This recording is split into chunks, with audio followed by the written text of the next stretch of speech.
اعوذ باللہ من الشیطان الرجیم بسم اللہ الرحمن الرحیم رب اشرح لی صدری ویسر لی امری واحلل عقدۃ من لسانی یفقہوا قولی رب زدنی علما اللہم فقہنا فی الدین اللہم انفعنا بما علمتنا وعلمنا ما ينفعنا وزدنا علما۔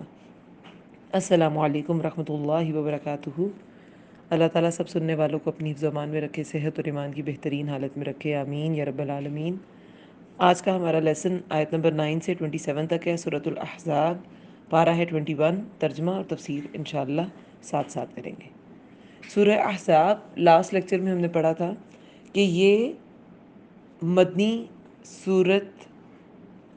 صورت ہے اور مکی صورتوں کے پورے گروپ کے بعد سورہ فرقان سے سٹارٹ ہوئے تھے۔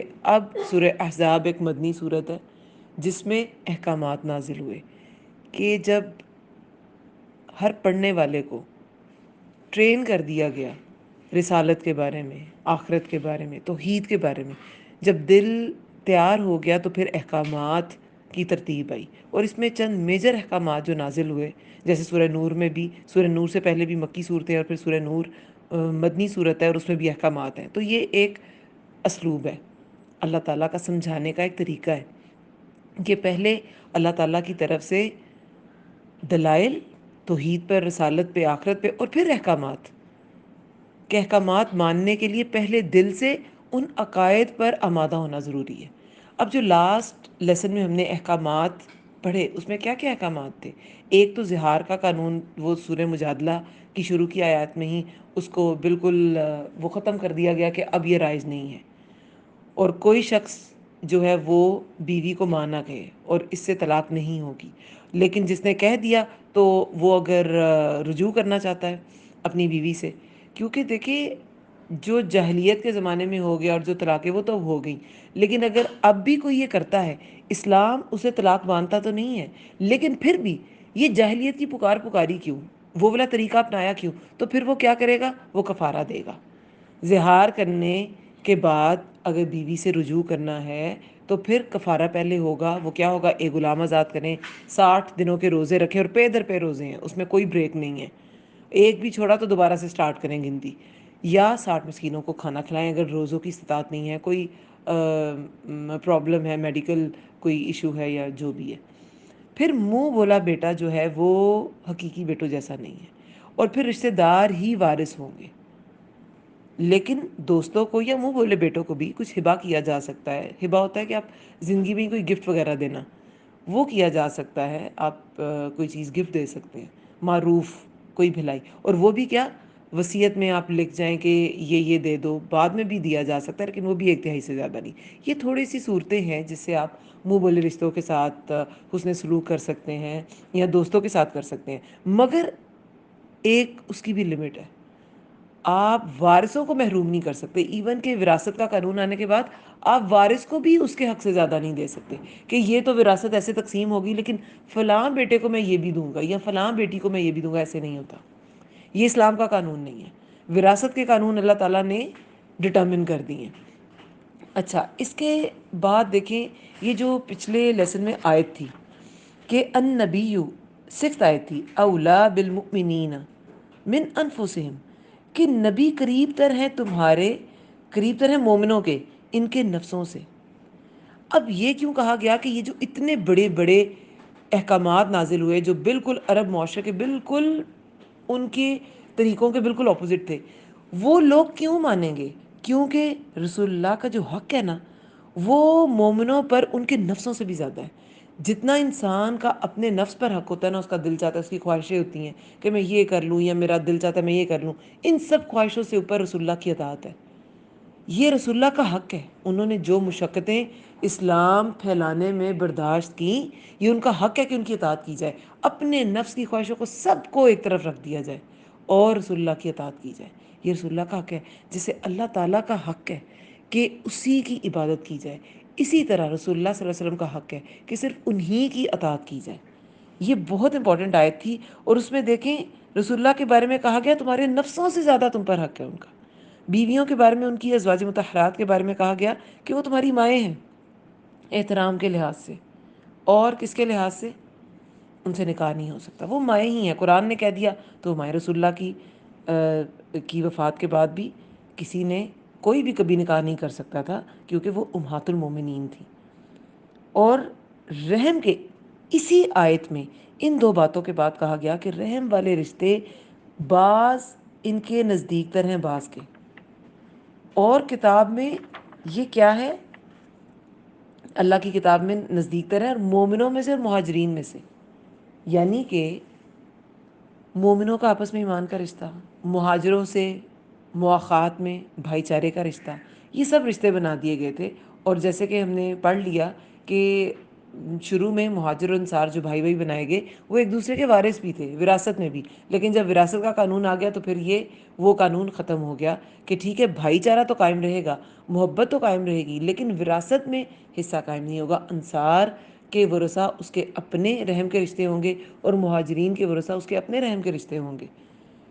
اور یہ کس بات کے بعد یہ والا حکم بیان کیا گیا کہ نبی تمہارے نفسوں سے زیادہ تم سے قریب ہیں، کہ نبی مومنوں کے نفس سے زیادہ، ان کے اپنے نفسوں سے زیادہ ان کا حق ہے ان پہ، لیکن وہ بھی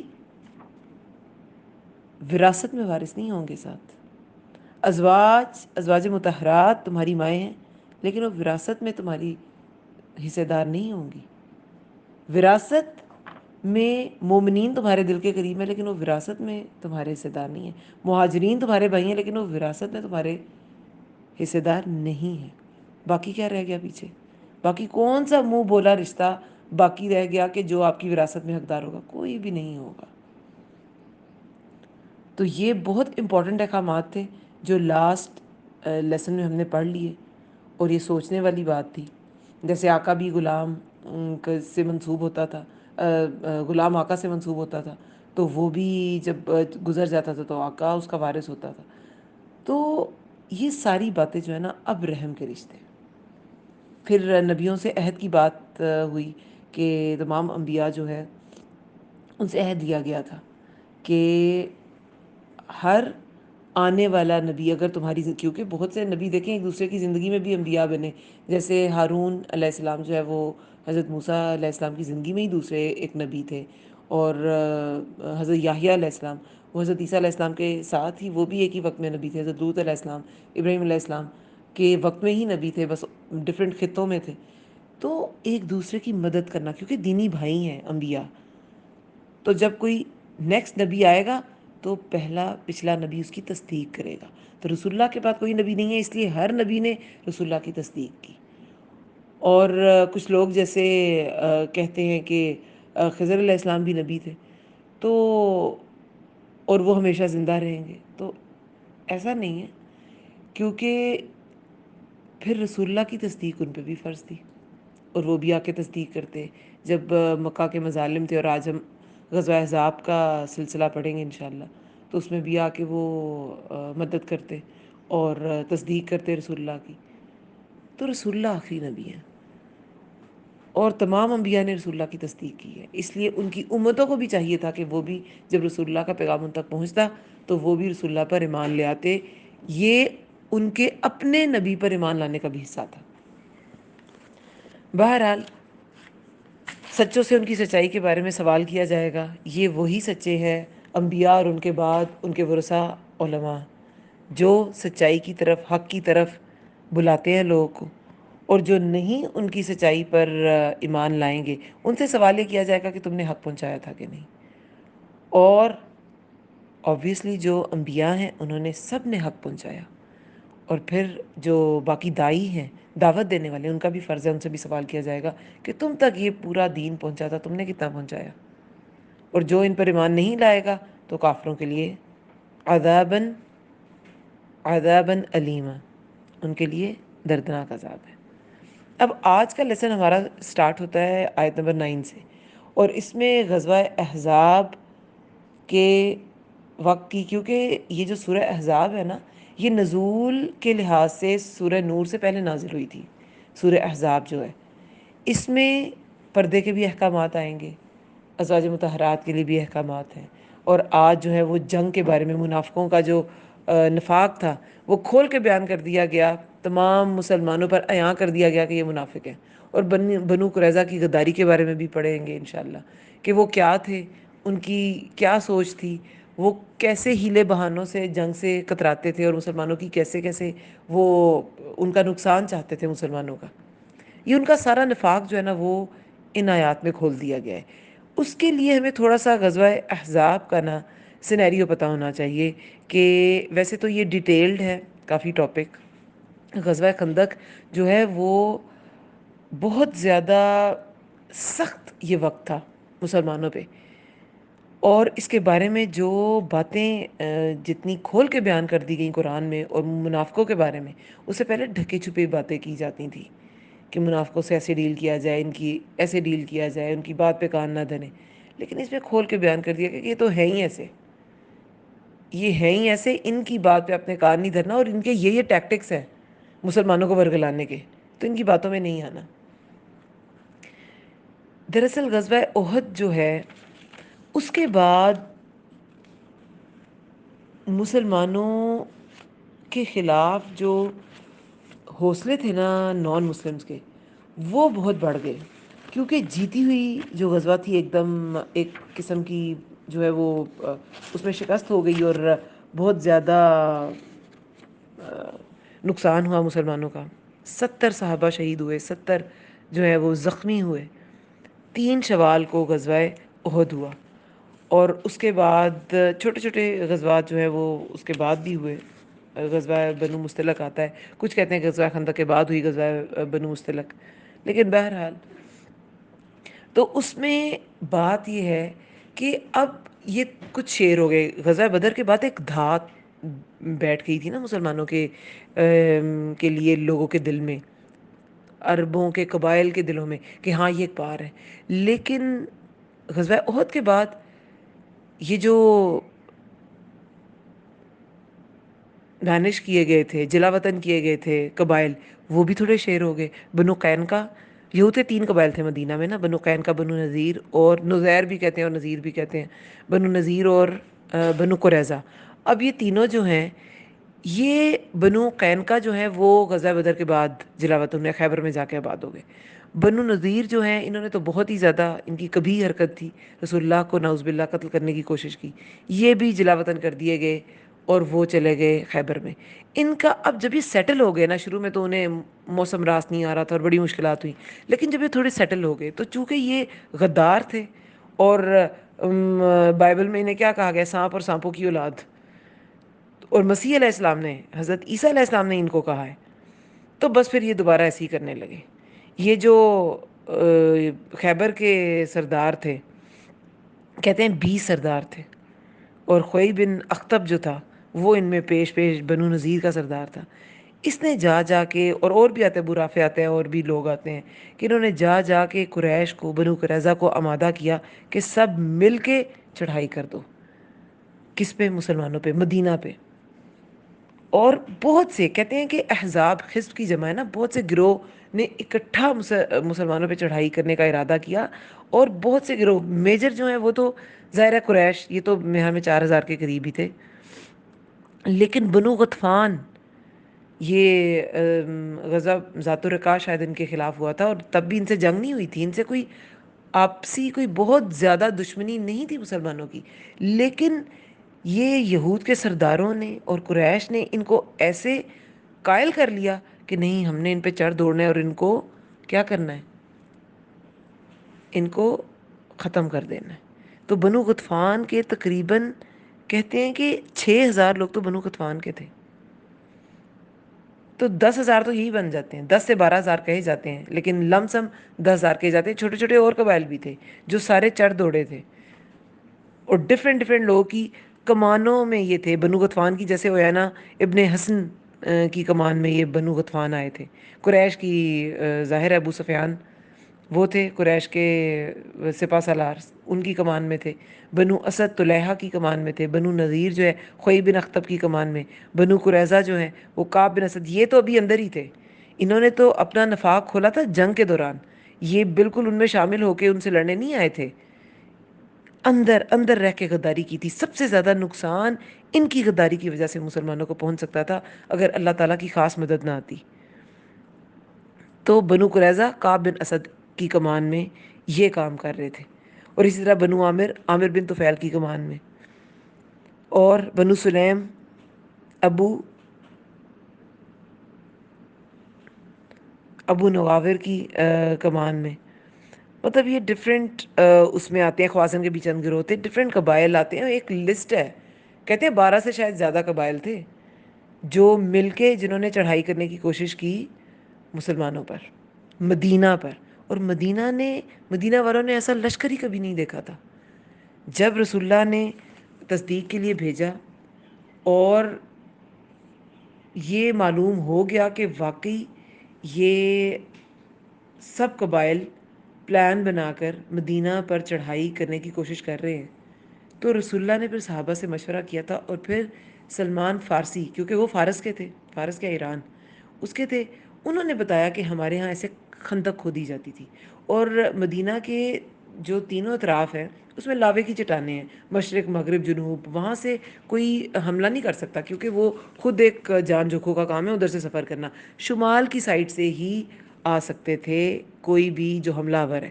تو پھر شمال کی طرف کھودی گئی خندق، جو تقریباً اس کی یہ ڈیٹیل جو ہے نا غزوہ خندق کے بارے میں، اس کی لمبائی چوڑائی، یہ سب غزوہ خندق جو سیرہ میں پڑھائی گئی ہے نا اس میں اس کی ڈیٹیل آئی ہے. اسی لیے کہ یہ آپ کو، کیونکہ یہ تو قرآن کا صرف ایک سینیریو، اس کا ایک ان آیات کے لیے اس کا جاننا ضروری ہے، لیکن ڈیٹیل اگر آپ نے جاننی ہے تو آپ اس کو ضرور وہ والی ویڈیوز دیکھیں.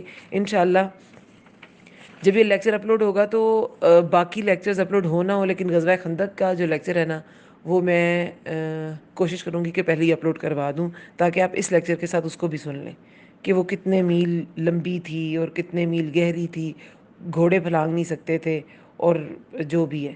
اور بہت مشقت کے ساتھ خندق کھودی گئی، ایک ایک جو 30 آدمیوں کو 10 ہاتھ دیے گئے، 40 آدمیوں کو. اور مطلب کہ یہ ساری جو ڈیٹیل ہے نا وہ آئے گی انشاءاللہ اس میں آپ کی سیرہ میں، اور وہ آپ پڑھیں گے. اور بہت مشقت کا کام تھا، اور بہت ٹھنڈ بھی تھی، کھانے کی بھی کمی تھی، اور ٹائم بھی کم تھا. تھوڑے عرصے میں یہ خندق کھودنی تھی. رسول اللہ نے خود اس کی کھدائی میں حصہ لیا، پتھر باندھ کے لوگوں نے کام کیا، صحابہ نے کام کیا. رسول اللہ نے ایک بار لوگوں نے شکایت کی کہ ہم نے پیٹوں پہ پتھر باندھ رکھے، تو رسول اللہ نے اپنا پیٹ دکھایا، انہوں نے 2 باندھے ہوئے تھے. پھر جابر رضی اللہ عنہ، بہت سے ایسے اس میں معجزات بھی رونما ہوئے اس غزوہ کے دوران. جابر رضی اللہ عنہ کا وہ جو آتا ہے کہ جب انہوں نے دیکھا کہ رسول اللہ کے پیٹ پہ 2 پتھر بندھے ہیں تو ان سے صبر نہیں ہوا. انہوں نے اپنی بیوی کو کہا کہ نہیں، جو بھی ہے کھانا پکاؤ، میں رسول اللہ کو دعوت دینا چاہتا ہوں. تو ایک بکری کا جو بچہ ہے وہ ذبح کیا، اور ایک سا تقریباً یہ 2.5 کلو جو ہوتی ہے اس کو پیسا گیا. تو رسول اللہ کو جب دعوت دی تو انہوں نے کیا کیا، سارے اہل خندق جتنے لوگ کام کر رہے تھے ان سب کو لے آئے. یہ تقریباً 1000 تھے، 1000 تھے. تو اور کہتے ہیں کہ اس کے دوران بھی یہ معجزہ ہوا کہ رسول اللہ نے کہا کہ تم نے بس یہ ہانڈی بند نہیں کرنی، اور اس میں انگلی لگا دی. اور مطلب یہ ڈیٹیل واقعہ آتا ہے کہ ہانڈی تم نے بند نہیں کرنی. کہتے ہیں کہ وہ ہانڈی جوش کھاتی رہی، ایک بکری کا بچہ تھا اور 1000 لوگ، یہ 100 لوگ بھی نہیں کھا سکتے، 100 لوگ کو بھی کم پڑے گا. تو وہ لوگ کھاتے رہے اور ہانڈی پھر بھی ابل رہی تھی. یہ ایک معجزہ تھا. نعمان بن بشیر کی بہن، وہ ہتھیلی پر کھجور لے کے آئیں، رسول اللہ نے اسے کپڑے کے اوپر بکھیر دیا. تو کہتے ہیں کہ اہل خندق کو دعوت دے دی، آؤ کھاؤ. مٹھی بھر کھجوریں، اور سب کھا رہے تھے، کھا کر چلے گئے. اور کہتے ہیں کھجوریں تھیں کہ وہ کپڑے کے کناروں سے باہر گری جا رہی تھیں. تو یہ سارے معجزات تھے جو غزوہ خندق کے دوران، خندق کی کھدائی کے دوران رونما ہوئے، غزوہ سے پہلے. اسی طرح جب چٹان کھود رہے تھے، ظاہر ہے پہاڑی وہ علاقہ ہے، اسے کھود کے خندق کو وہ ڈچ بنائی گئی تھی پہاڑوں کو کھود کے. تو ایک چٹان بہت سخت تھی اور وہ ٹوٹ نہیں رہی تھی. تو رسول اللہ کو بلایا گیا تو انہوں نے ایک کدال ماری بسم اللہ کہہ کے. تو انہوں نے کہا کہ مجھے شام کی کنجیاں دی گئیں، یعنی کہ شام فتح ہو جائے گا، سیریا. پھر جب دوسری کدال ماری تو فتح فارس، ایران کی خوشخبری دی گئی. پھر دوبارہ جب تیسری بار ضرب لگائی تو فتح یمن. اور یہ سپر پاورز تھی نا. اور تب وہ جو منافق تھے وہ مذاق اڑا رہے تھے کہ بھئی کھانے پینے کو ان کے پاس ہے نہیں, اور یہ اس جگہ کی فتح کی, سپر پاورز کی فتح کی خوشخبریاں دے رہے ہیں. اربوں کے قبائل سے نمٹ سکتے نہیں, ان کا 10,000 کا لشکر آ رہا ہے, 10,000 پلس کا ہی تھا. یہ مسلمان جو ہے وہ 3,000 تھے, اور اسی لیے یہ مدینہ سے باہر جا کے نہیں لڑ سکتے تھے. 10,000 اور 3,000 تو بہت بڑا ڈفرینس تھا. تو اس لیے خندق کھودی گئی کہ کوئی خندق پار نہ کر سکے, اور اگر کوئی کرنے کی کوشش کرے گا تو جب وہ خندق میں گر جائے گا تو اسے پتھر مار کے, تیر مار کے اسے مارا جا سکتا ہے. بہت یہ زبردست قسم کا وار ٹیکٹک تھا جو انٹروڈیوس کرایا گیا اس غزوہ میں. اور اس کے بعد مسلمانوں کو ایک پار کے طور پہ تسلیم بھی کر لیا گیا تھا, کیونکہ دیکھیں یہ 5 ہجری کو غزوہ خندق ہوئی, 6 ہجری کو صلح حدیبیہ ہو جائے گا.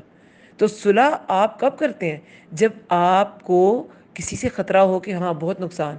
یہ آج کل نیوکلیر وارز کی طرف کیوں نہیں جاتی ملک, کیوں نہیں جاتے ملک؟ اتنے لوگ ہیں, اتنے ممالک ہیں جو نیوکلیر پاورز ہیں, لیکن کیوں نہیں یہ نیوکلیر ویپنز کے ساتھ جنگ کرتے؟ کیونکہ دونوں ملکوں کا نقصان ہوگا. کوئی کتنی بھی بڑی سپر پاور ہے, اگر جو بالمقابل ہے وہ بھی اگر نیوکلیر پاور ہے تو نقصان ہوگا.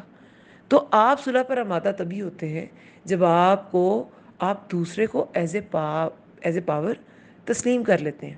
تو انہیں ایز اے پاور تسلیم کر لیا گیا, صلح حدیبیہ ہو گئی. اس کے بعد تو پھر 6 ہجری میں صلح حدیبیہ ہے, ساتھ میں خیبر فتح ہو جائے گا, کیونکہ قریش والوں کے ساتھ یہ معاہدہ تھا نا, یہود کے ساتھ تو نہیں تھا. تو خیبر میں تو یہود آباد تھے, وہاں غزوہ ہوا. اور 8 کو جب وہ لوگ تھوڑی غداری کی کوشش کریں گے, مکہ والے, وہ انشاءاللہ وہ بھی کسی ٹاپک میں کور ہو جائے گا انشاءاللہ.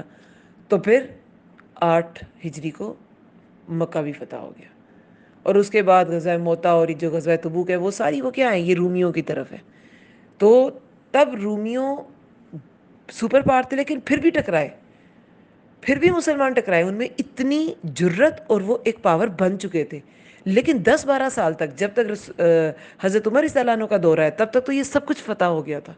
اور یہ اتنے کم عرصے میں 3 بر اعظموں تک کسی بھی قوم کا پھیل جانا, کسی بھی گروہ کا پھیل جانا, یہ تاریخ میں کبھی ہوا ہی نہیں, صرف چند سالوں میں. یہ آپ 6 ہجری سے آپ آگے 10 سال بعد لگائیں, 12 سال بعد لگائیں حضرت عمر رضی اللہ عنہ کے دور میں, تو یہ ساری فتوحات ہو گئی ہوئی تھی. تو یہ بہت بڑی اچیومنٹ ہے, اور بالکل ایک امپاسبل سی چیز پاسبل ہو گئی. اور وہ جو رسول اللہ کی جو پریڈکشنز تھیں, اور جو خوشخبریاں انہیں دی گئی تھیں اور انہوں نے آگے صحابہ کو دی تھی, وہ بالکل سچ ہو گئی. اچھا, بہرحال خندق کھود دی گئی. پھر جب کفار کے لشکر آئے تو وہ ہکا بکا رہ گئے. انہوں نے تو کہا کہ بس وہ تو سمجھتے تھے ہم اتنے لوگ ہیں, ہم تو ان کو ختم کر ڈالیں گے, اور بالکل جینوسائیڈ, ان کی نسل ہی ختم کر دیں گے, مسلمان رہیں گے نہیں. لیکن جب دیکھا آگے تو خندق ہے, تو وہ بالکل چکرا کے رہ گئے کہ یہ کیا. اور بہت سخت وہ وقت تھا, کیونکہ دیکھیں خندق کھودی گئی, وہ اندر نہیں آ سکتے تھے. 25 دن تقریباً 1 ماہ کا عرصہ کہا جاتا ہے محاصرہ انہوں نے کیے رکھا تھا مسلمانوں کا, لیکن کوئی خندق پار نہیں کر سکا تھا. اس کے دوران بہت سے واقعات ہوئے, اور جو ہم ان آیات کے دوران بھی پڑھیں گے انشاءاللہ کہ کس موقع پہ کیا آیت اتری. ایک سینیریو آپ کے پاس ہوگا تو آپ کو سمجھ آ جائے گی کہ اچھا اس موقع پہ یہ آیت ہوئی, تو اچھا اس کا یہ مطلب ہے, اور اس کے پیچھے یہ پس منظر ہے. بہرحال وہ جو ڈچ تھی اسے کوئی کراس تو کر نہیں سکتا تھا, لیکن وہ ڈچ کفار کراس کر کے نہیں آ سکتے تھے, تو مسلمان بھی تو نہیں جا سکتے تھے. کھانے پینے کی کمی ہو گئی تھی, ٹھنڈ بہت زیادہ تھی, بیویاں بچے مسلمانوں کے, ویسے تو منافقوں کے بھی, اور وہ بڑے گھبرا رہے تھے. اور وہ ہم اس میں پڑھیں گے, انہوں نے ہیلا بہانا کیا تھا واپس جانے کا کہ ہمارے بیوی بچے غیر محفوظ ہیں, دشمن ان پہ چڑھنا دوڑیں تو ہمیں اجازت دیں ہم جائیں. حالانکہ وہ قرآن نے کہہ دیا کہ ایسی کوئی بات نہیں تھی. عورتیں بچے تو مسلمانوں کے غیر محفوظ تھے. جس وہ 4 دیواری میں ان کو بند کیا گیا تھا, 1-2 صحابہ کا نام آتا ہے, حسان بن ثابت کا نام آتا ہے کہ رسول اللہ نے کہا کہ تم بس نظر رکھو کہ اس طرف تو نہیں کوئی آتا. اس میں وہاں کوئی جا نہیں سکتا تھا, کیونکہ اس سائڈ پہ بنو قریظہ آباد تھے. لیکن کیا ہوا, بنو قریظہ نے غداری کر دی. سامنے سے تو ڈچ تھی, اور اس سائڈ پہ بنو قریظہ کے قلعے تھے, انہوں نے غداری کر دی. لیکن جب ایک یہودی آ کے نکلا کہ چلو میں ان کو دیکھتا ہوں اندر کوئی مجاہد تو نہیں, تو اب اتنی بڑی 4 دیواری پہ 1-2 صحابہ کتنے بھی لوگوں کو واچ کر لیں گے. حسان بن ثابت کی ڈیوٹی تو تھی، لیکن بہرحال وہ یہودی اندر چلا گیا تھا. لیکن تب کس نے کام کیا؟ صفیہ، حضرت صفیہ رضی اللہ عنہا جو رسول اللہ کی پھوپھی تھی، انہوں نے اس کو، کہیں پہ آتا ہے کہ اس کا سر کاٹ کے پھینک دیا، کہیں پہ آتا ہے اسے مار کے مطلب چھوڑ دی اس کی لاش. اور جب یہود نے دیکھا باہر ہی، مطلب یہود نے دیکھا کہ اچھا، انہوں نے کہا نہیں نہیں، اندر تو مجاہد ہیں، اندر کوئی حفاظت کے لیے موجود ہے، وہ واپس چلے گئے. لیکن ان کا ارادہ کیا تھا؟ مسلمانوں کی عورتوں بچوں کو مارنے کا. یہی ارادہ تھا نا، جینوسائیڈ ان کا ارادہ تھا. یہ ایک بہت بڑی غداری تھی جس کا بہت بڑا نقصان مسلمانوں کو ہو سکتا تھا. ہر قوم میں، ہر لا میں، ہر ملک کے لا میں جو غدار ہے اس کی سزا موت ہی ہوتی ہے. تو رات میں بھی غداری کی سزا موت ہے، اور ان کو پھر دی بھی گئی. بہرحال غزوہ خندق میں پھر بہت سختی تھی، بہت مدینہ کا جو نظام ہے وہ عبداللہ بن ام مکتوم کے کو سونپا گیا. نابینا تھے لیکن پھر بھی ان کو سونپا گیا. اور مسلمان جو ہے وہ اسی طرح کرتے رہے، وہ تیر برساتے رہے. جب کوئی خندق پار کرنے کی کوشش کرتا تھا تو وہ تیروں اور پتھروں سے اس کا استقبال کرتے تھے. اور جانی نقصان بھی کوئی نہیں ہوا مسلمانوں کے بھی. بالکل 3-4 ہی تھے، نہیں 6 مسلمان شہید تھے، مشرکوں کے 10 ہوئے تھے. بہرحال نقصان مشرکوں کا پھر بھی زیادہ تھا، اور خندق بھی کوئی پار نہیں کر سکا. عمر بن عبد ود، اکرمہ بن ابو جہل، زرار بن خطاب، اور یہ 4-5 لوگ کا ذکر آتا ہے کہ جنہوں نے ایک تنگ جگہ سے نا خندق پار کرنے کی کوشش کی تھی. اور عمر بن عبد ود جو ہے نا، وہ تو کہتا تھا کہ اس میں 100 لوگ کی طاقت ہے، اس سے للکارا تھا کہ کون آئے گا.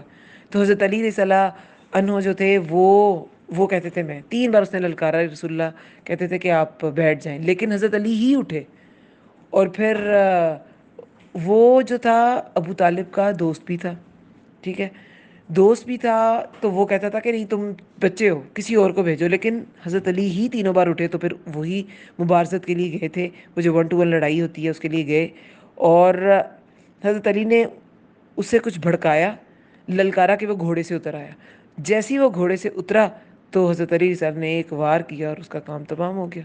اس نے کہا کہ تم، بہت سے واقعات آتے ہیں، کہا کہ پہلے کہا کہ میں، کیونکہ جو بھی اس کے سامنے آتا تھا وہ مر جاتا تھا، وہ کبھی کوئی مبارزت یا کسی بھی طرح کی لڑائی ہارا ہی نہیں تھا. کہتے میں 3 خواہشیں پوچھتا ہوں. تو حضرت علی نے کہا تم اسلام قبول کر لو. تو انہوں نے کہا یہ تو نہیں ہو سکتا، اسلام کیوں قبول کروں، میں نے نہیں کرنا. کہتے اچھا تم یہ فوجیں لے کے واپس چلے جاؤ. کہتے ہم لڑنے کے لیے آئے، نہیں جاؤں گا واپس. تو پھر تیسرا انہوں نے کہا چلو آؤ پھر لڑو میرے ساتھ. اور لڑا. تو حضرت علی، حالانکہ اس کی عمر بہت زیادہ تھی، 90 ایئرز یا کچھ ایسے. حضرت علی جو ہے وہ بالکل ینگ سے لڑکے تھے، 20s میں، لیٹ 20s میں تھے، 27-28 ایسے. ان کی عمر کم تھی. لیکن اللہ تعالیٰ نے، یہ دیکھیں اپنی طاقت کیا تھی صحابہ کی، ایمان کی طاقت تھی. ایمان کی طاقت تھی جس کی وجہ سے ان کے حوصلے بہت بلند تھے، اور وہ کسی بھی طرح کے خطرے سے ٹکرانے سے گریز نہیں کرتے تھے. بہرحال بنو قریظہ کی اب جو غداری تھی، جب رسول اللہ کو پتہ چلا تو انہوں نے تصدیق کے لیے بھیجا زید بن حارثہ کو. اور وہ کہتے ہیں کہ وہ 300 آدمی لے کر عورتوں اور بچوں کی طرف گئے. پھر سعد بن عبادہ کو بھی بھیجا کہ ان کا پتہ کر کے آؤ. تو پھر انہوں نے کیا کہا جب واپس آئے؟ تو انہوں نے کہا ازل اور کارا. ازل اور کارا وہ تھے جنہوں نے اصحاب رجی کے ساتھ بدہدی کی تھی، اور بنو لحیان نے پھر اتر کے انہیں قتل کیا تھا. اور بنو لحیان پھر غزوہ خندق کے بعد غزوہ بنو لحیان بھی ہوگا جب ان کے ساتھ نمٹا گیا، لیکن وہ بھاگ ہی گئے تھے. خیر، لیکن انہیں بتایا گیا کہ تم لوگ اب ہمارے ساتھ اس طرح کی غداری کرنے کی کوشش نہ کرنا. بہرحال کہ انہوں نے غداری کی. رسول اللہ کو بہت اس کا دکھ تھا، کپڑا انہوں نے سر پہ لے لیا اور بیٹھ گئے وہ. تو پھر کیا ہوا، رسول اللہ پہ وحی نازل ہو گئی، اور پھر وہ اللہ اکبر کہہ کے اٹھے اور مسلمانوں کو فتح کی خوشخبری دی کہ یہ اب مسلمانوں کو فتح نصیب ہوگی. پھر یہ ہے کہ عیینہ بن حصن جو تھا، عیینہ بن حصن کس کو کر رہا تھا لیڈ؟ بنو غطفان کو. ٹھیک ہے، تو یہ جو بنو غطفان کا سالار تھا، اس کو رسول اللہ نے چاہا کہ اسے کہیں کہ مدینہ کی یہ جو پھل ہے نا، 1/3 پھل لے جائے اور اپنی فوج کو واپس لے جائے.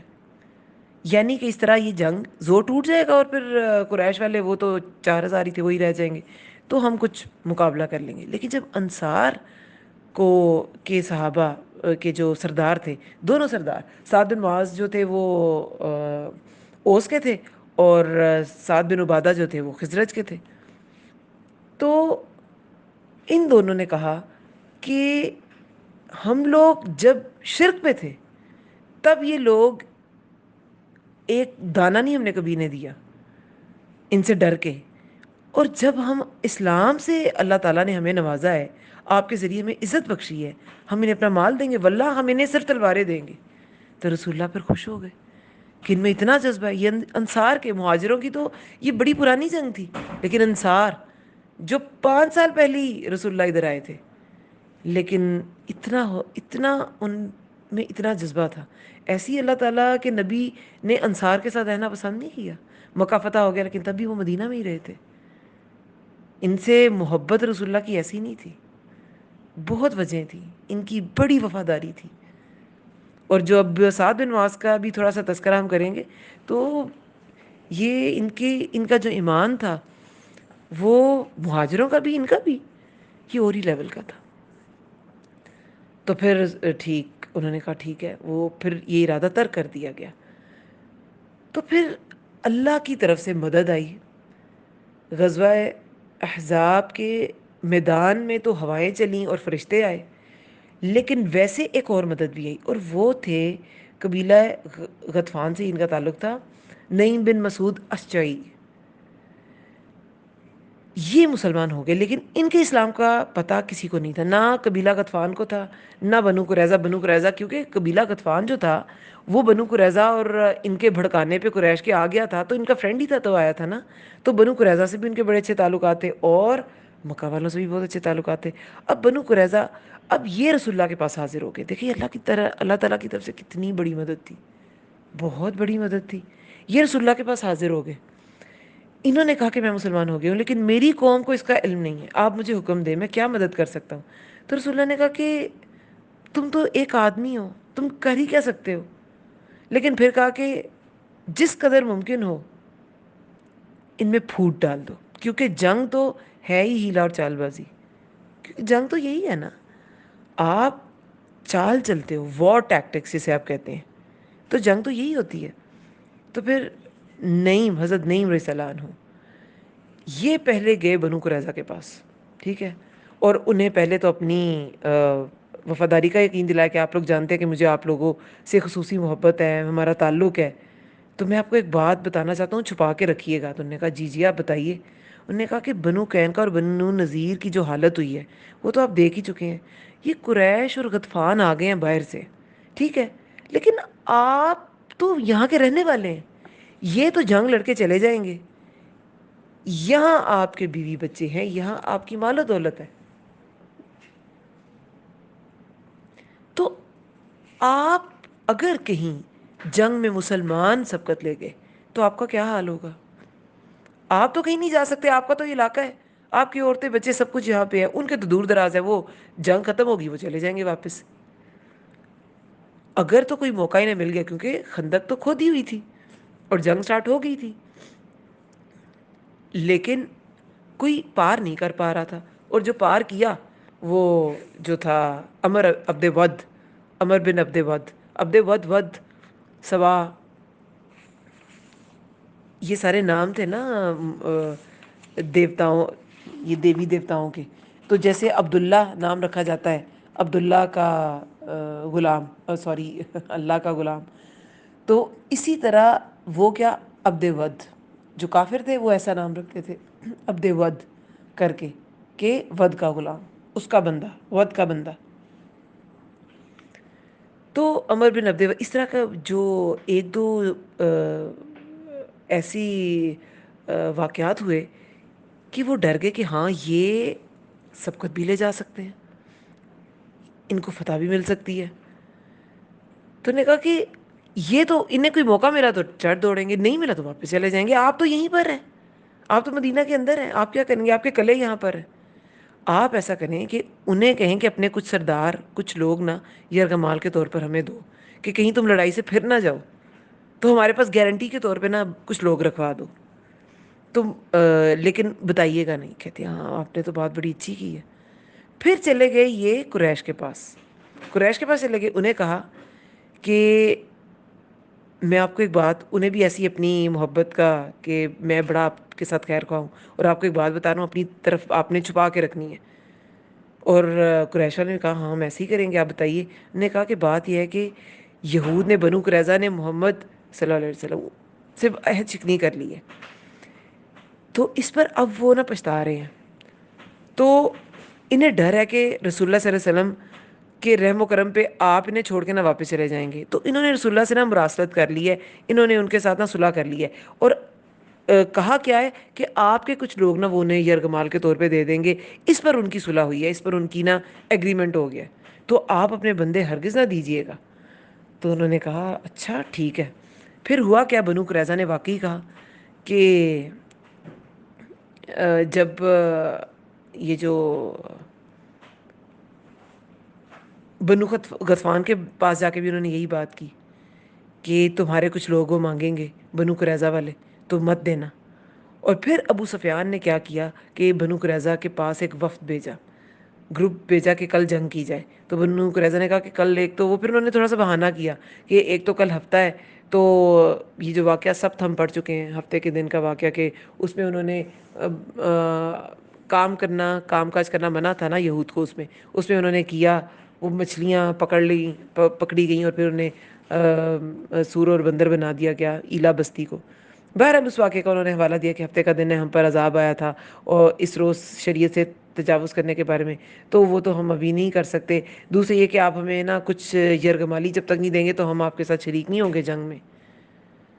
تو اس پر قریش اور غطفان دونوں ہی انہوں نے کہا کہ نعیم نے تو سچ کہا تھا، اور قریش نے یہود کو کہلوا بھیجا کہ ہم تمہیں کوئی یرغمالی نہیں دیں گے، تو پھر یہود نے کہا کہ واقعی نعیم نے تو سچ کہا تھا، اور اس طرح آپس میں ان کے پھوٹ پڑ گئی، اور مسلمان بھی دعا کر رہے تھے اللہم استر عوراتنا و آمن رواتنا، یعنی کہ اے اللہ ہماری پردہ پوشی فرما، ہمیں خطرات سے بچا، اور اس طرح کا۔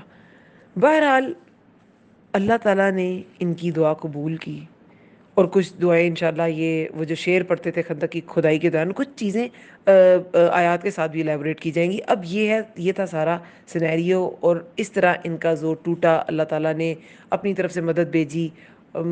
وہ جو ایک پہلی بہت ٹھنڈ تھی، تو ٹھنڈی ہوائیں آئیں، ان کے خیمے ٹوٹ گئے، ان کی ہانڈیاں الٹ گئیں، اور پھر بہت سے ایسے واقعات وہ انشاءاللہ اس میں بھی ڈسکس کریں گے چھوٹے چھوٹے اس کے دوران، جیسے حضرت حذیفہ خبر لینے گے، یہ سب کچھ ہوا۔ اور پھر 1 مہینے کے بعد تقریباً، کیونکہ ابتدا شوال 5 ہجری میں ہوئی تھی، اور انتہا یعنی کہ اینڈ جو ہے وہ ذوالقعدہ میں اس غزوہ کا اینڈ ہوا تھا، اور وہ جو گروہ تھے، وہ جو احزاب تھے، وہ لوٹ گئے، اور پھر بنو قریظہ کی جو غداری تھی وہ کھل گئی، اور پھر ان کو غزوہ بنو قریظہ میں ان کو مارا گیا ان کی غداری کی وجہ سے۔ اب ان آیات کو دیکھتے ہیں، انشاءاللہ امید ہے کہ اب اس کو ہم بہتر طور پہ سمجھ سکیں گے۔ آیت نمبر 9 میں اللہ تعالیٰ فرماتے ہیں یا ایہا الذین آمنو، اے لوگو جو ایمان لائے ہو، اذکرو، یاد کرو، نعمت اللہ، نعمت اللہ کی، علیکم، اپنے اوپر، اذ، جب، جاءتکم، آئے تمہارے پاس، جنود، کئی لشکر، فارسلنا، تو بھیجی ہم نے، علیہم، ان پر، ریحا و جنودا، ایک آندھی اور لشکر، اور کچھ لشکر، لم، نہیں، تروہا، تم نے دیکھا انہیں، وکان، اور ہے، وکان اللہ، اور ہے اللہ، بما، اسے جو، تعملون، تم عمل کرتے ہو، بصیرا، خوب دیکھنے والا۔ اب یہاں سے غزوہ احزاب کا احوال سٹارٹ ہو جائے گا۔ 26 27 آئے جو ہے وہ غزوہ بنو قریظہ کے بارے میں ہے، باقی یہ سارا غزوہ احزاب کا حال احوال ہے، اس کے بارے میں آیات نازل ہوئی کہ اللہ تعالیٰ مومنوں کو اپنی نعمت یاد کرا رہے ہیں کہ جب کچھ گروہ آ گئے تھے تم پر حملہ کرے، جیسے میں نے بتایا کہ بہت سے گروہ تھے، قریش آئے ابو سفیان کی قیادت میں، اور بنو غطفان آئے عیینہ بن حصن کی قیادت میں، بنو اسد طلحہ کی کمان میں، بنو نذیر خی بن اخطب کی کمان میں، بنو قریظہ کعب بن اسد کی کمان میں، یعنی بنو قریظہ تو اندر کے غدار تھے نا، وہ آئے تو نہیں تھے لیکن اندر ہی تھے، بنو عامر بن طفیل کی کمان میں، بنو سلیم اور حوازن کے چند قبیلے، یہ سب ان سب گروہوں کی بات ہے۔ اب مجھے امید ہے انشاءاللہ یہ سارا بڑی ایزیلی کلیئر ہوتا جائے گا۔ تو اللہ تعالیٰ نعمت یاد کرا رہے ہیں کہ وہ سب آگے تھے، اور ڈر کا جو عالم تھا وہ بھی اگلی آیات میں آ جائے گا کہ مسلمان کتنے گھبرا گئے ان لشکروں کو دیکھ کے، کہ مدینہ والوں نے کبھی اتنا بڑا لشکر دیکھا ہی نہیں تھا، کہ وہ کیسے گھبرا گئے۔ تو یہ نعمت تھی اللہ تعالیٰ کی کہ وہ اتنے لشکر مل کے جو آئے چڑھائی کرنے، تو اللہ نے مسلمانوں کی مدد کیسے کی؟ ایک آندھی بھیج کے جس سے ان کی ہانڈیاں الٹ گئیں، ان کے خیمے اکھڑ گئے، اور کچھ لشکر نہیں تم نے دیکھا انہیں۔ یہ کون سے لشکر ہیں جنہیں انسان نہیں دیکھ سکتا؟ ملائکہ کے لشکر، فرشتوں کے لشکر۔ فرشتوں کو انسان اپنی اس آنکھ سے نہیں دیکھ سکتا، ٹھیک ہے؟ رسول اللہ جبریل علیہ السلام کو دیکھتے تھے، لیکن باقی ہم لوگ نہیں دیکھ سکتے۔ عام انسان فرشتوں کو نہیں دیکھ سکتا، اور ہے اللہ اسے جو تم عمل کرتے ہو خوب دیکھنے والا۔ اور اللہ تعالیٰ کی اس مدد پہ تم کیا کر رہے تھے؟ اللہ تعالیٰ خوب دیکھنے والا ہے۔ تم کیا گمان کر رہے تھے؟ اللہ خوب جانتا ہے۔ تمہارے دل میں کیا جذبہ تھا، کم تھا زیادہ تھا، سب اللہ جانتا ہے۔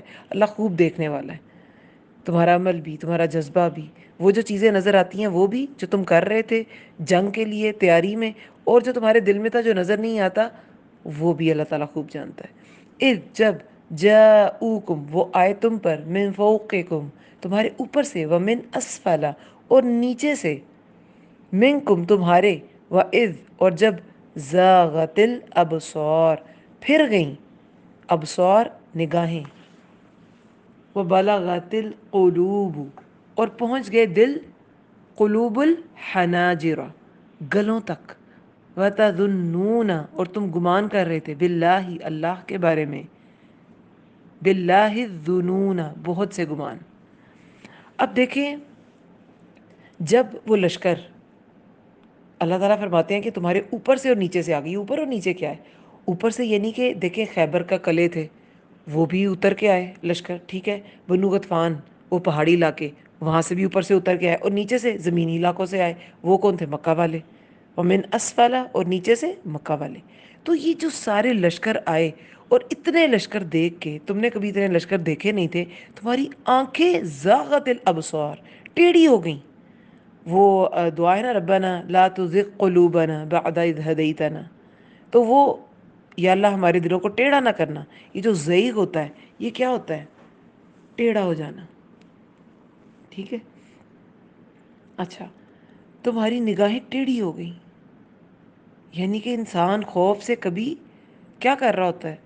کسی خاص آبجیکٹ کو نہیں دیکھ رہا ہوتا، بالکل ایک غیر مرئی نقطہ ہوتا ہے جسے دیکھ رہا ہوتا ہے، تو بس آنکھیں ٹیڑھی ہو گئیں، اور دل حناجر، حنجرہ کی جمع ہے، حنجرہ حلق یا گلے کو کہتے ہیں، کہ گلے کو آ گئے دل، جسے کہتے ہیں نا کلیجے منہ کو آ جانا، دل تمہارے گلوں تک آ گئے، اور تم گمان کر رہے تھے اللہ کے بارے میں بہت سے گمان۔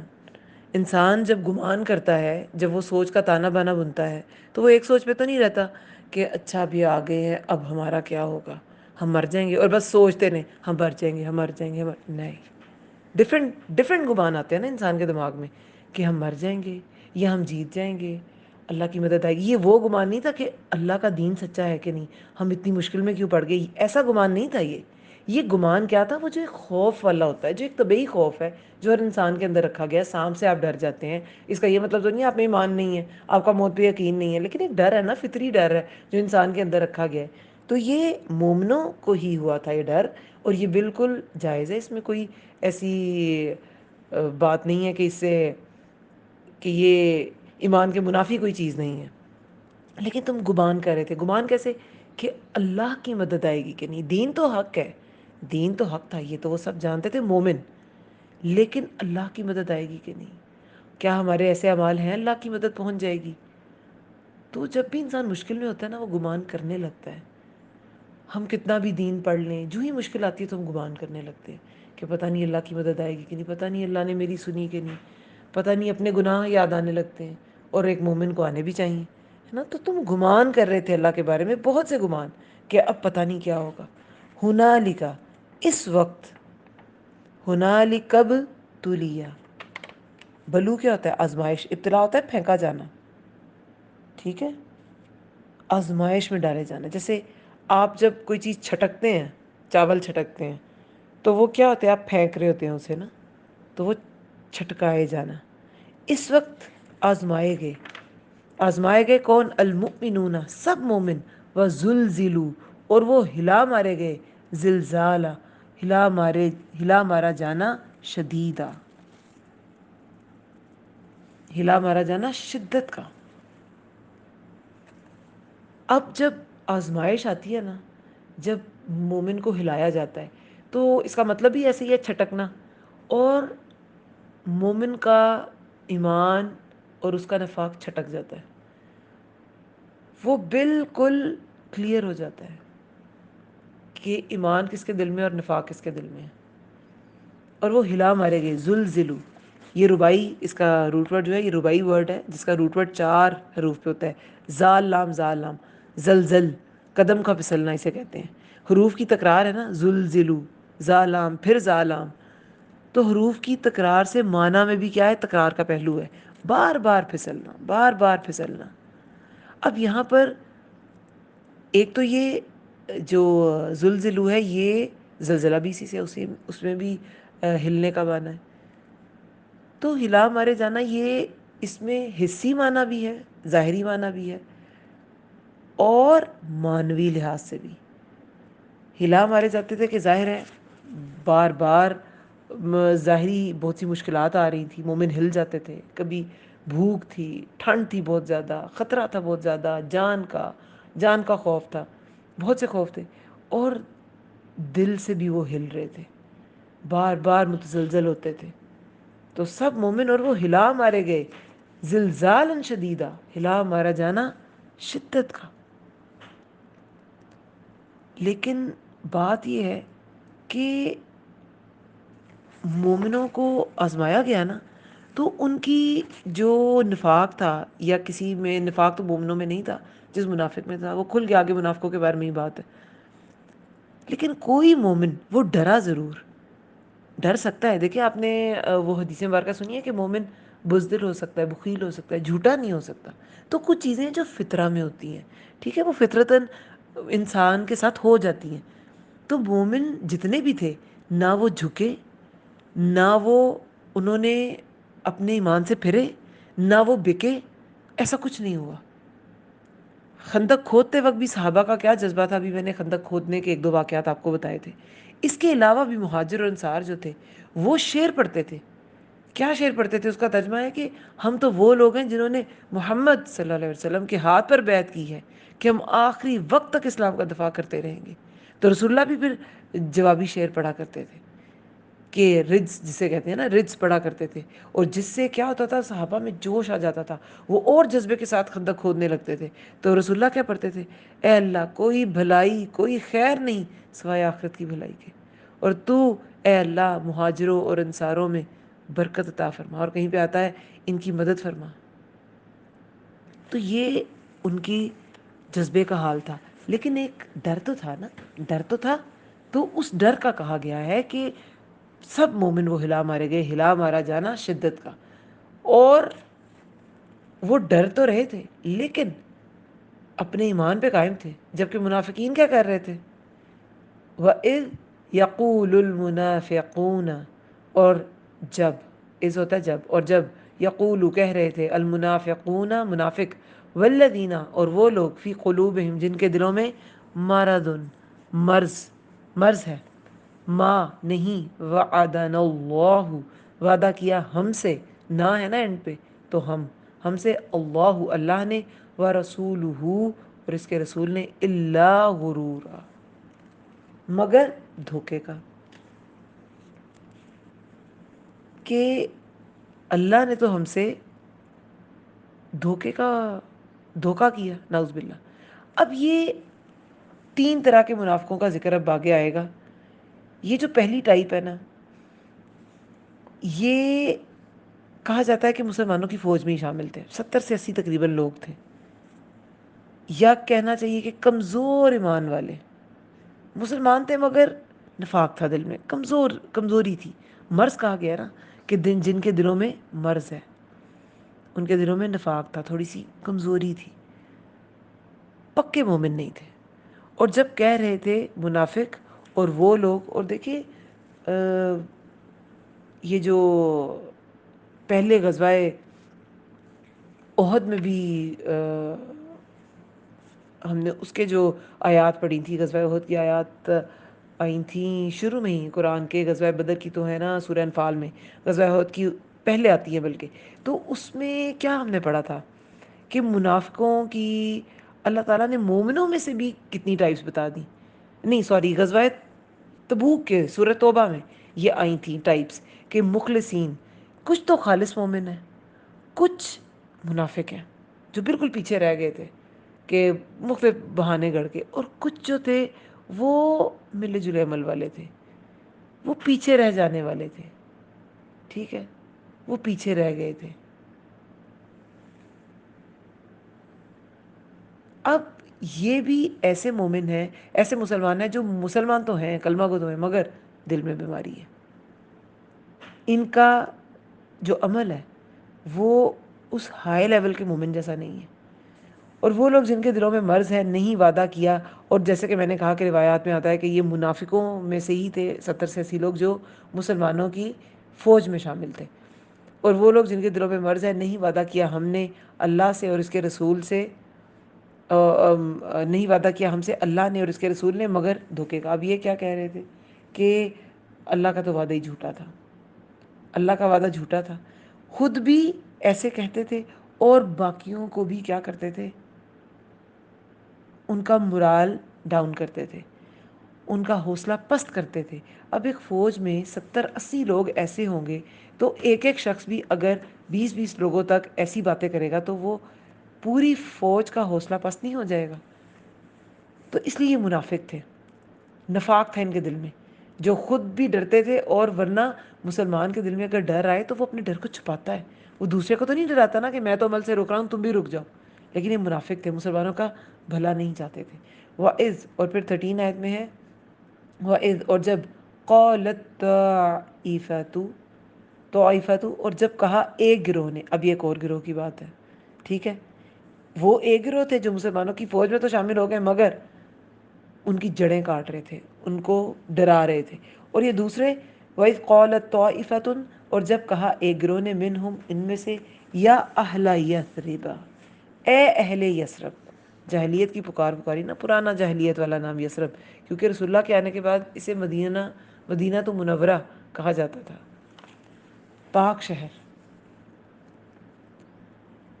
اے اہل یثرب، لا مقام، نہیں کوئی جگہ ٹھہرنے کی، لکم تمہارے لیے، فرجعوا، پس لوٹ چلو. وَيَسْتَأْذِنُوا، اور اجازت مانگ رہا تھا، فریقٌ، ایک گروہ، منہم النبی، ان میں سے نبی سے.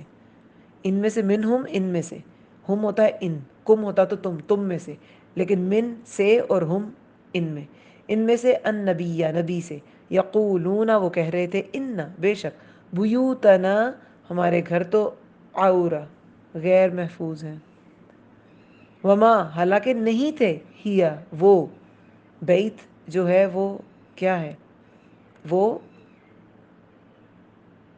غیر عاقل ہے نا، تو غیر عاقل کی جمع کے لیے ہمیشہ مؤنث کا صیغہ آتا ہے. ٹھیک ہے، حالانکہ نہیں تھے وہ، ہیا جو ہے وہ مؤنث کا صیغہ ہے. نہیں تھے وہ بعورہ، غیر محفوظ، بعورتن، غیر محفوظ. ان نہیں، ان یریدون، نہیں وہ چاہتے تھے، الا، مگر، فرارا، فرار ہونا. صرف فرار کی صورتیں تھیں. یہ جو 11 سے 13 آئے تک ہیں، یہ کیا ہے، یہ سب بہانے ہیں منافقوں کے. حقیقی عذر کچھ نہیں تھا، صرف مسلمانوں کو توڑنا چاہتے تھے، خود بھاگنا چاہتے تھے، قربانی دینا نہیں چاہتے تھے، انتشار پھیلانا چاہتے تھے. اگر کوئی فائدہ ہوتا پھر تو آ ہی جاتے تھے، مال غنیمت سمیٹنے کے لیے ضرور آتے تھے. اب اس آیت میں جو دوسرا گروہ ہے وہ کیا ہے، وہ دوسروں کو بھڑکا رہا تھا. کیا کہہ رہا تھا؟ اے اہل یثرب اپنی. اب دیکھیں منافقوں کا یہ کیا حربہ تھا، عصبیت کو ابھارنا. مدینہ کا پرانا نام، مدینہ تو رسول اللہ کے آنے کے بعد نام ہو گیا نا، اس سے پہلے پرانا نام کہ ہم تو اصل میں یثرب والے ہیں. اے اہل یثرب تمہاری یہاں رہنے کی کوئی ضرورت ہی نہیں. ایک تو ظاہری لحاظ سے بھی ہے، جو تم خندق کے پاس ہو، جیسے کہ میں نے کہا نا کہ 70 سے 80 جو تھے وہ منافقوں میں سے بھی فوج میں شامل تھے. تو تم خندق کے پاس کیا کر رہے ہو؟ تمہارا تو اس خندق میں کوئی تمہاری ٹھہرنے کی جگہ نہیں ہے، تمہاری یہ جگہ نہیں ہے، جو اپنے گھروں میں جاؤ. یہ کہاں ٹھہرے ہوئے ہو؟ اور مانوی لحاظ سے زو مانی باتیں کرتے تھے نا منافق جو تھے. تو جیسے دل میں دوگلا پن تھا، زبان پہ بھی الفاظ میں بھی دوگلا پن تھا. زو مانی باتیں کرتے تھے، ڈیول میننگ کی باتیں کرتے تھے. تو مانوی لحاظ میں کیا کہ اسلام تمہاری جگہ نہیں. آؤ پرانے اپنے وقت میں لوٹ چلیں، کیا گولڈن ٹائم تھا، آؤ اس میں لوٹ چلیں. اور اللہ تعالیٰ نے بھی اسے یثربی کوٹ کیا، کیونکہ یہ جاہلیت کی پکاری تھی، انہوں نے جاہلیت والا نام لیا تھا. اللہ نے بھی اسی نام کے ساتھ اس آیت میں کوٹ کی ہے ان کی بات. یثربی کوٹ کیا، مدینہ نہیں کہا. اور جب ایک گروہ نے کہا کہ اے اہل یثرب تمہاری کوئی یہاں ضرورت نہیں، کوئی ٹھہرنے کی جگہ نہیں، بس آؤ لوٹ چلو.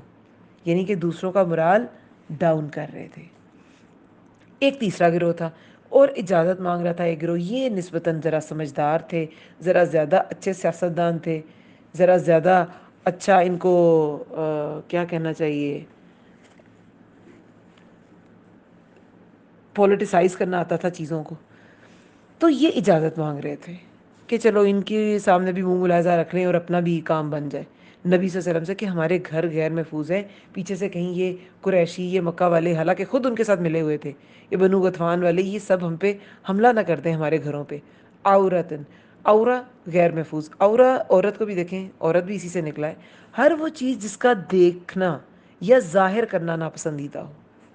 ٹھیک ہے، تو جو محفوظ ہونی چاہیے چیز وہ غیر محفوظ ہو جائے. ٹھیک ہے، وہ عیاں ہو جائے.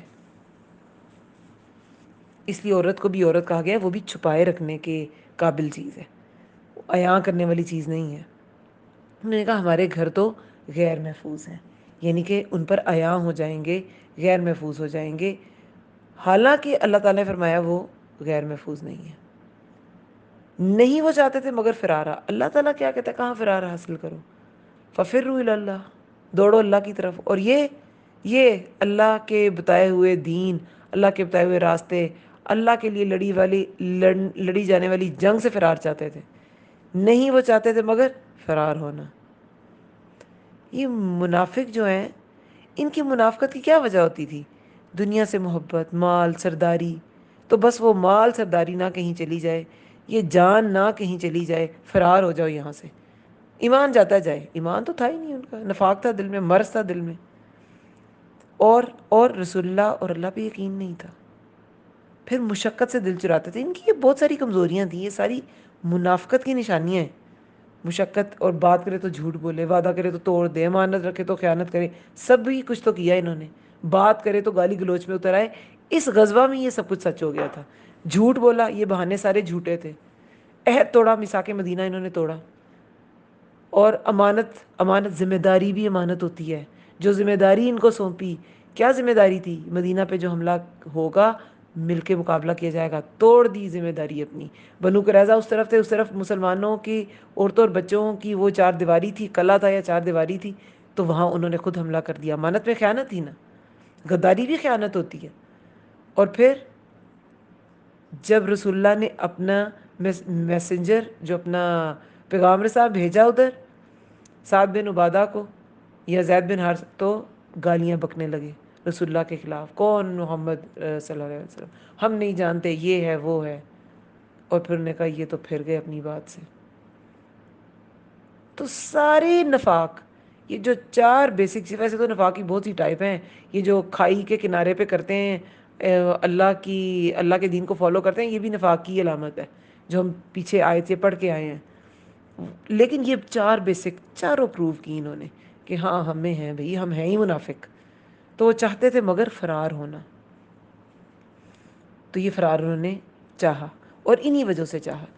دنیا کی محبت، اسلام اور رسول اللہ پر یقین نہیں، بغض دل میں، مشقت سے دل چراتے تھے. اپنی ذات اوپر ہے، اپنی ذات سے اوپر کچھ برداشت نہیں. حالانکہ آپ نے اگر کوئی بڑا کام کرنا ہے تو اپنی ذات کو آگے رکھ کے تو آپ کام نہیں کر سکتے. کبھی کبھی نیند قربان کرنی پڑتی ہے, کبھی کھانا اسکپ کرنا پڑ جاتا ہے, کبھی ڈیوٹی. جب آپ نے ایک ڈیوٹی دین کی اٹھا لی تو آپ کو وہ کرنی ہے. آپ کو اپنا آپ قربان کرنا پڑتا ہے. پھر بڑے بڑے کام ہوتے ہیں, کبھی مال کی قربانی, کبھی رشتوں کی قربانی, کبھی رتبے کی, کبھی نیند کی, بہت کچھ چھوڑنا پڑتا ہے. مگر یہ قربانی, یہ تو فرار چاہتے تھے کیونکہ منافق تھے, یہ قربانی کرنا ہی نہیں چاہتے تھے. یہ تو اسلام میں شامل ہوئے اپنے انہی فائدوں کے لیے, دنیا کے فائدوں کے لیے. ولو, اور اگر دخلت, داخل کیے جاتے, علیہم, ان پر, کیا داخل کیے جاتے, لشکر, کفار کے لشکر, من اقطاریہا, ان کے طرف سے. یہ سورہ رحمان میں بھی ورڈ آتا ہے نا, من اقطار السماوات والارض, کہ اے جنوں انس کے گروہ, اگر تم زمین و آسمان کے کناروں سے نکل جاؤ تو کیا تم اللہ سے بچ جاؤ گے؟ تم نہیں نکل سکتے. تو اقطار کنارے, ٹھیک ہے.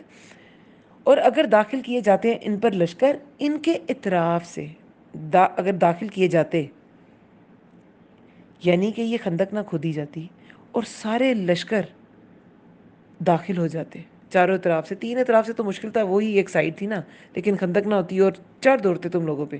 ثم, پھر, سئلوا الفتنۃ, وہ سوال کیے جاتے. منافقوں کے بارے میں یہ آیت ہے کہ اگر داخل کیے جاتے ان پر لشکر, منافقوں پر لشکر داخل کر دیے جاتے, کوئی ڈچ نہ ہوتی, خندق نہ ہوتی, اور مدینہ پر چڑھائی ہو جاتی, اور ان سے کہا جاتا, وہ سوال, سئلوا, یہ پیسو ہے نا, اس میں فاعل نہیں ہے, وہ سوال کیے جاتے, الفتنۃ, فتنہ برپا کرنے کے بارے میں, لآتوہا, البتہ وہ آتے ہی سے, آ جاتے وہ فتنے پہ.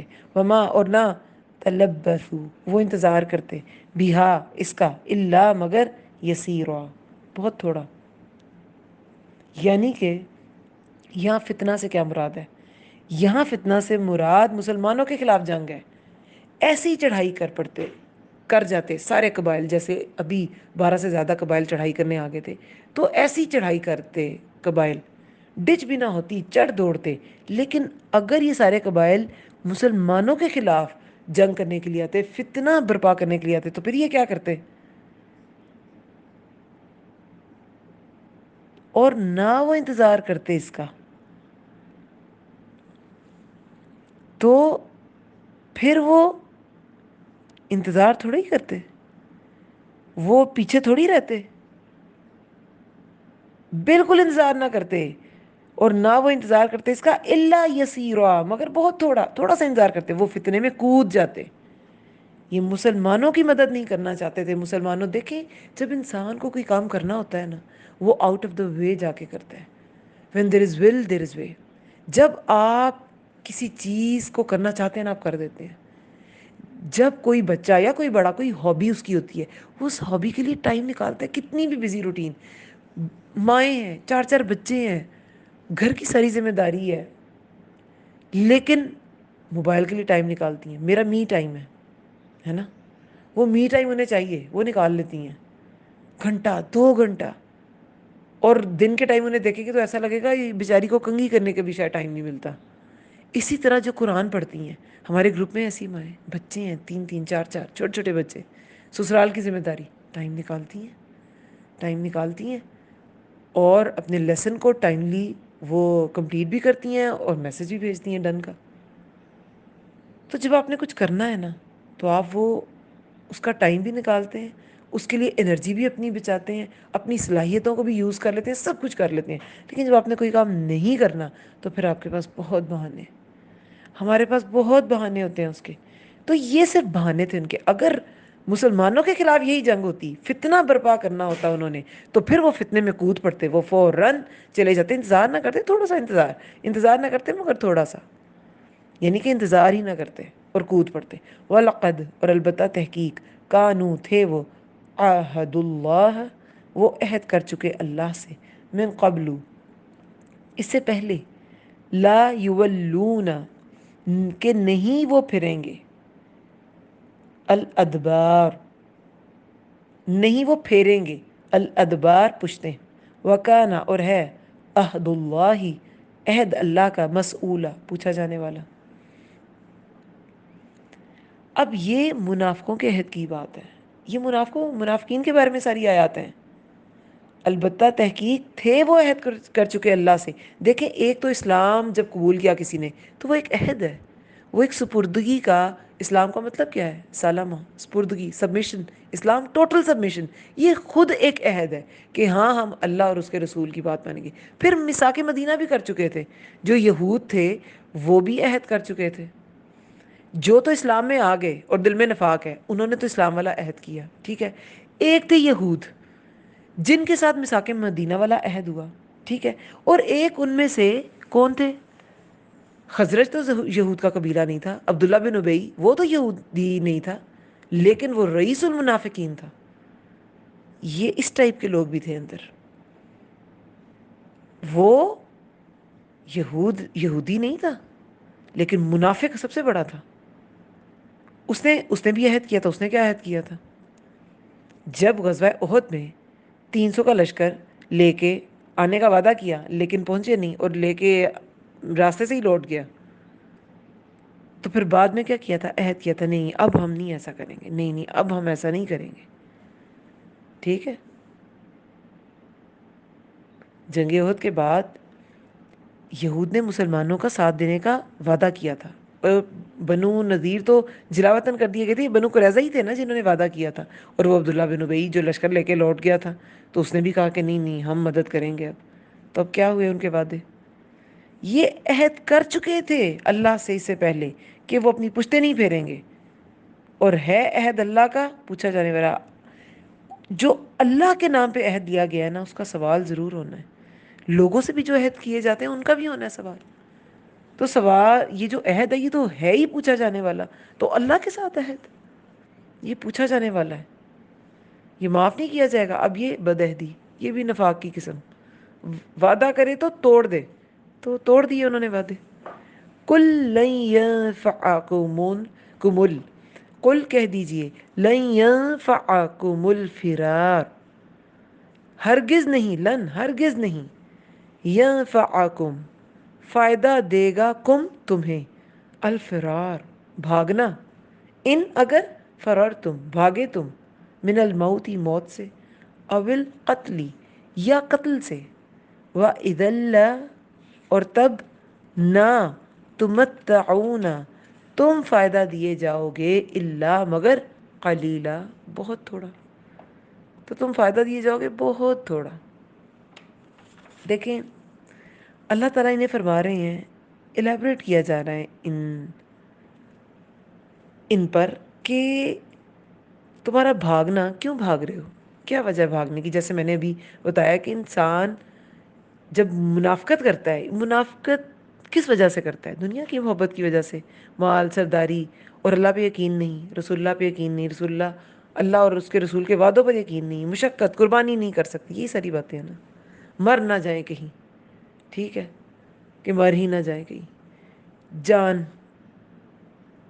جان کے لالے پڑے ہونا، یہی وجہ ہوتی ہیں جس کی وجہ سے انسان جنگ کے میدان سے بھاگتا ہے. تو اللہ نے کہا کہ موت کا جنگ سے کیا تعلق؟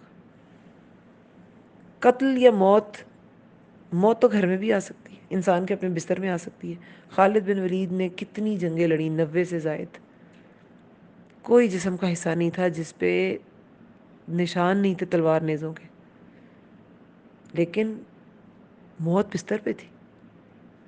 تو موت جنگ کے میدان میں نہیں ہوتی.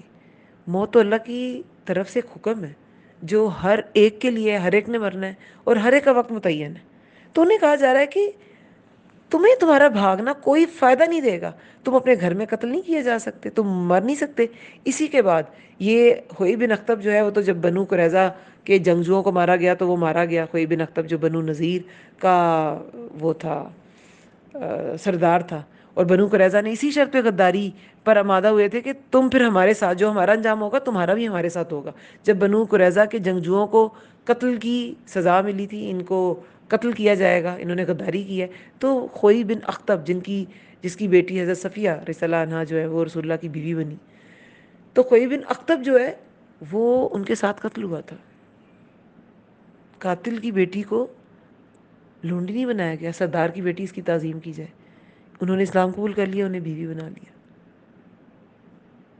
اور کیا تعظیم چاہیے ایک انسان کو کسی بھی دین میں، کس طرح کی تعظیم چاہیے؟ بہرحال تو موت اور قتل، اچھا کوئی بھی نقطہ تو ادھر قتل ہو گیا، لیکن جو ابو رافع تھا وہ بھی بہت پیش پیش تھا، خیبر کا وہ بھی ایک رئیس تھا، اور وہ بھی بڑا پیش پیش تھا انہیں غداری پہ آمادہ کرنے کے لیے. تو اس کا قتل ابو رافع سلام بن ابی الحقیق، یہ بھی 5 ہجری میں ہی ہوا تھا اس کا قتل. حجاز کا ہے، مکہ مدینہ طائف، اس کا یہ تاجر تھا، یہود جو خیبر کے یہود تھے ان کا رئیس تھا. اسے گھر جا کے قتل کیا گیا تھا. یہ خزرج کے 5 آدمی تھے جن کو لیڈ کر رہے تھے عبداللہ بن عتیق. تو یہ گئے تھے اس کے گھر میں جا کے تو اسے قتل کیا تھا. عبداللہ بن عتیق نہیں کیا تھا جو لیڈر تھے. ہم اسلام میں لیڈرز آگے ہوتے ہیں، پیچھے نہیں ہوتے. رسول اللہ نے صرف اپنے جانثاروں کو نہیں کہا تم بڑی مشقت ہے تم کھودو، خود ساتھ کھودی خندق. صرف انہیں نہیں بھیجے تم محاصرہ کرو میں ذرا ریسٹ کروں، خود محاصرے پہ خود بھی مہینہ رہے ادھر. اسلام میں لیڈر واقعی لیڈر ہوتا ہے، وہ کر کر کے دکھاتا ہے، اور اس طرح لوگ اسے فالو کرتے ہیں. وہ صرف باتوں کا غازی نہیں ہوتا. اسلام میں لیڈر بعمل انسان ہوتا ہے. ہمارے اب اسلام کے لیڈرز کیسے ہیں؟ وہ باتوں کے غازی ہو گئے، اس لیے مسلمانوں میں بس باتیں ہی رہ گئی. بہرحال یہاں پہ اللہ تعالیٰ فرماتے ہیں کہ اگر بھاگے تم موت سے یا قتل سے تو اس کا تمہیں کوئی فائدہ نہیں ہوگا. بڑی حد کیا ہوگا، دنیا کا کچھ فائدہ مل جائے گا، کچھ عرصہ اور زندہ رہ لو گے، آخر تو تم نے مرنا ہی ہے، تو کوئی فائدہ نہیں. اب یہ دیکھیں یہ کس طرح کے لوگوں کے گروہ منافقین میں سامنے آئے. ایک تو ایمان ان کا ڈاواں ڈول تھا، ایک جو دوسروں کو بھی دل شکستہ کر رہے تھے، ایک جو کیا تھے دوسروں کو دل شکستہ کر رہے تھے، خود تو لڑ نہیں تھے رہے، دوسروں کا بھی مرال ڈاؤن کر رہے تھے، ان کا بھی حوصلہ پست کر رہے تھے، اور ایک بہانے بنا رہے تھے. یہ ساری منافقوں کی ٹائپس تھی. ٹھیک ہے، اب یہاں پہ یہ سب کچھ تم کر لو، جو چاہے ہیلا بہانہ کر لو، فائدہ کیا ملے گا؟ بہت تھوڑا. اور یہ بہت تھوڑا فائدہ جیسے کہ ہم سب جانتے ہیں دنیا کا فائدہ.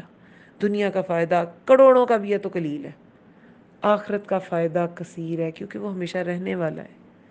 قل کہہ دیجئے، من ذا الذی کون ہے وہ جو یعصمکم بچائے گا تمہیں.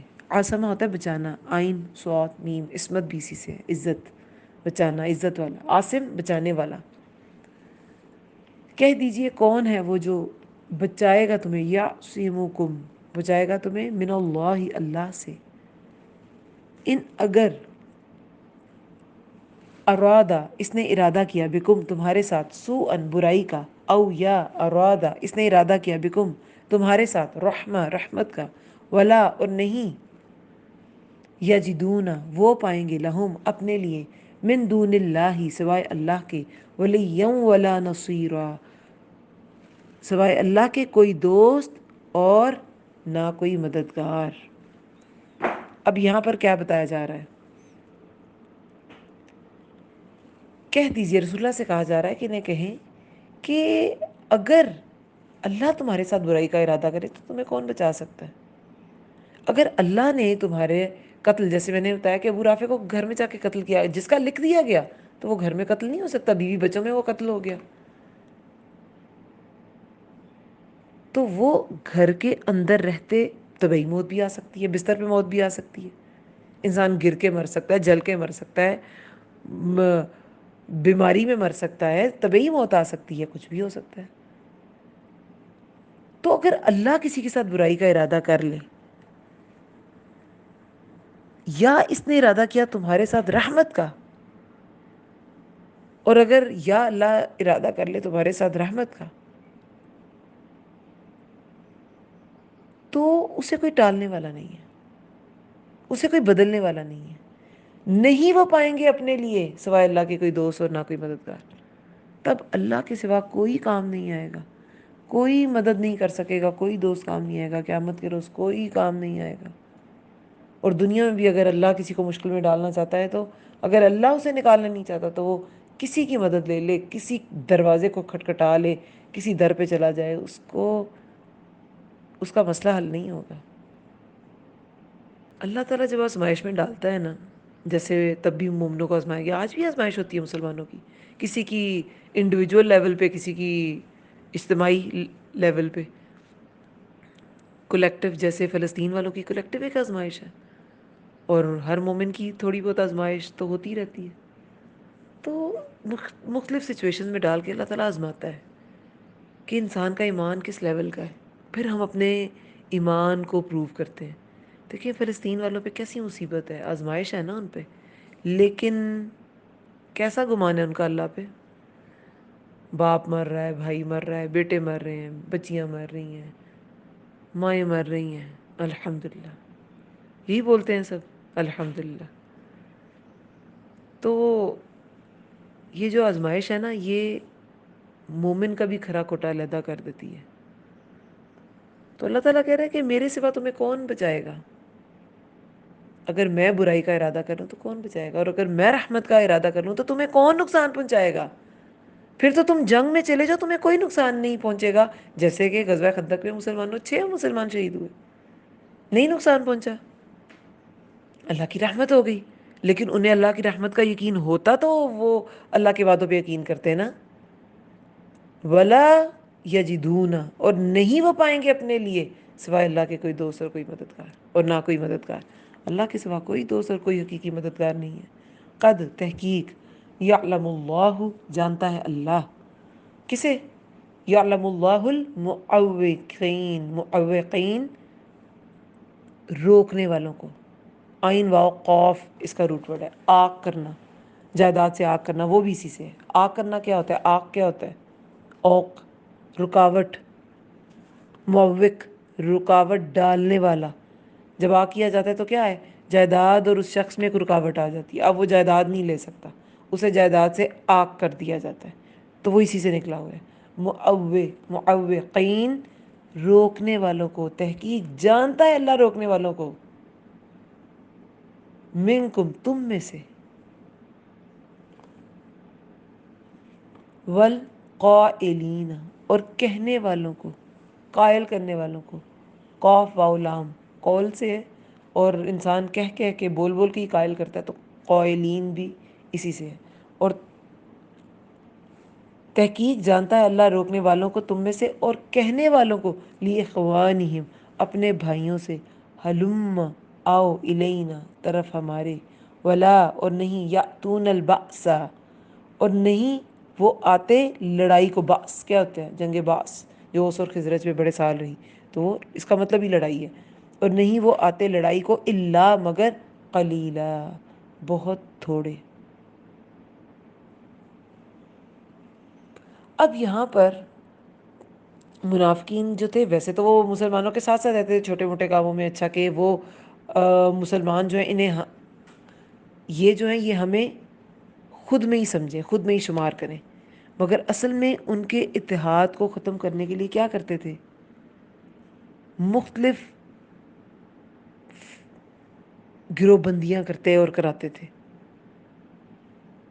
انہیں روکتے تھے، ان میں پھوٹ ڈالتے تھے، گروہ بندیاں کراتے تھے، اور جب کچھ کرنے کا وقت آتا تھا، عمل کا وقت آتا تھا، تو کیا ہوتا تھا؟ غائب ہو جاتے تھے۔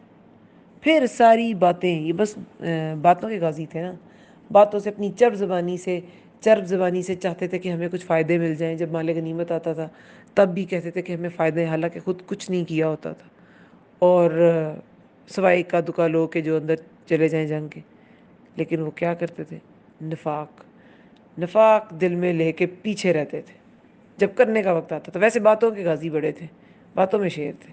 تو ان روکنے والوں کی بات کی ہے کہ یہ مسلمانوں کو بھی روکتے تھے، ان میں پھوٹ ڈالتے تھے۔ تحقیق جانتا ہے اللہ روکنے والوں کو تم میں سے، اور کہنے والوں کو اپنے بھائیوں سے، آؤ ہماری طرف۔ یہ کہنے والے بھی منافقین، اور اخوانہم، یہ اپنے بھائیوں کو، کن بھائیوں کو روکتے تھے؟ منافق بھائیوں کو۔ ظاہر ہے وہی رکیں گے، مسلمان تو نہیں رکے گا، اپنے بھائیوں سے کہ آؤ ہماری طرف، کہ چھوڑو یہ ساری یہ جنگیں، یہ کیا کس کام لگے ہو، ہماری طرف لوٹ آؤ، ہم دیکھو سکون سے رہیں گے، ہمارے ہاں امن ہے، چھوڑو اس لڑائی کو، کیا بیگانی لڑائی میں کودے ہوئے. اور نہیں وہ آتے لڑائی کو مگر بہت تھوڑے، ان میں سے بہت تھوڑوں نے لڑائی میں حصہ لیا، نہیں آتے مگر بہت تھوڑے. اشحتن بخیل ہیں. شح کیا ہوتی ہے؟ تنگی. شح جو ہے نا وہ حرص اور بخل دونوں کا مجموعہ ہے. جموعاً و منوعاً. جموعاً کیا ہوتا ہے؟ حرص، جمع کرنا، اور بخل ہوتا ہے منوعاً یعنی کہ منع ہو جانا کسی چیز سے.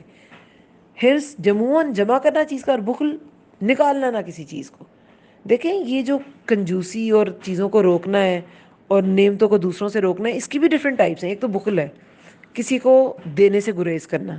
یہ جو شخ ہے یہ بخل ہی ہے لیکن جس میں حرص بھی ہو. حرص ہوتا ہے اپنے حصے سے زیادہ کی چاہ رکھنا. اپنا حصہ مل گیا اس سے زیادہ کی چاہ رکھنا، جو ان کو منافقین کو ہوتی تھی.